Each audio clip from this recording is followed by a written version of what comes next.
Nandito ako ngayon sa Rotterdam at meron nga akong nakitang motor. Ito po ang Aerox R 2011 model na 50cc ang kanyang engine capacity. Napakaangas na motor na po ito, no?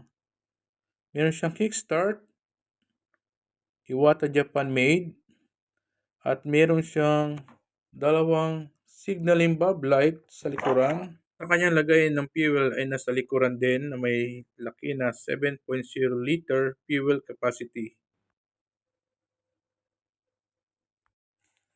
Front suspension niya, telescopic port, at may gulong na 130 to 60 by 13 inches. Electric is ignition at may kickstart na rin to sakaling hindi gumana ang ignition starter. Naka-digital analog board at makita rin natin ang kanyang signaling sa kanyang kaliwa. Hindi po siya keyless, need pa rin siyang susian. Yan po ang kanyang lagay ng fuel. Sabi ko nga 7.0 liters ang kanyang fuel capacity.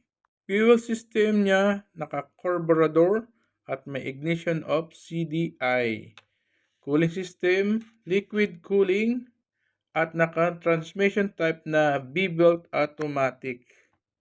Seat height 828 mm at may ground clearance na 185 mm at may bigat na 97.0 kg. Yan po ang Aerox R 2011 model. Sana po ay nag-enjoy kayo sa aking video. Ito po ang inyong boy biyahe. Please like and subscribe. Mabuhay tayong lahat. Salamat po.